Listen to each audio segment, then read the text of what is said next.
માટે માલ જ્યારે આપણે ત્યાં આવે ત્યારે ટ્રાન્ઝેક્શનમાં જવાનું, ત્યાં જોબ રિસીવમાં ઇનવર્ડ ચલણ પર ક્લિક કરવાનું. આ ટાઈપનું ફોર્મ આવી જશે. અહીંયા પાર્ટીનો ચલણ નંબર આપવાનો, પછી એન્ટર મારવાનું. બાય ડિફોલ્ટ કરંટ ડેટ આવે, આપણે જૂની તારીખ લખવી હોય તો અહીંયા લખી શકવી, પછી એન્ટર મારવાનું. જો અહીંયા પાર્ટી બનેલી હશે તો ઓટોમેટિક અહીંયા નામ આવી જશે ટાઈપ કરશો એટલે, અને જો નવી પાર્ટી હશે તો તમારે અહીં એકવાર પાર્ટીનું નામ આપવાનું. નામ લખીને એન્ટર મારશો એટલે આ રીતનું એકાઉન્ટ માસ્ટર ખુલી જશે. એટલે ફર્સ્ટ ટાઈમ તમારે એ પાર્ટી બનાવવાની રહેશે. તેમાં તમારે એનો જીએસટી નંબર આપીને ચેક બટન ક્લિક કરશો તો એનું એડ્રેસ ઓટોમેટિક આવી જશે.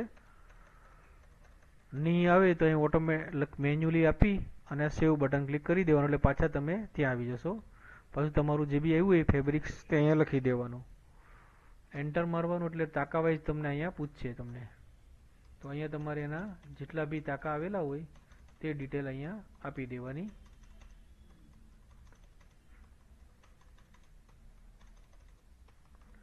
આ જો બધા તાકા લખાઈ જાય એટલે ઓકે બટન ક્લિક કરશો એટલે અહીંયા તમને ટોટલ 7 તાકા છે, 760 મીટર છે એ લખી અને આપણે અહીંયા સેવ બટન ક્લિક કરી દેવાનું. પ્રિન્ટ આપો તો એ ટાઈપનું અહીંયા જોબ કાર્ડ એનું આવી જશે. તો પછી આપણે અહીંથી પ્રિન્ટ કાઢી લેવાની. એટલે આપણો એનો તાકા વાઇઝ બધો માલ આપણે ત્યાં ઇન્વર્ડ થઈ ગયો. પાછું એન્ટ્રી સુધારવી હોય તો એડિટ બટન ક્લિક કરવું, ડબલ ક્લિક કરવું આ નંબર પર એટલે પાછું બતાવશે. પાછું રીપ્રિન્ટ બી કરી શકશો, અને અહીંયા એન્ટર ક્લિક કરીને એન્ટર મારશો તો નવા તાકા બી તમે અહીંયા એડ કરી શકશો.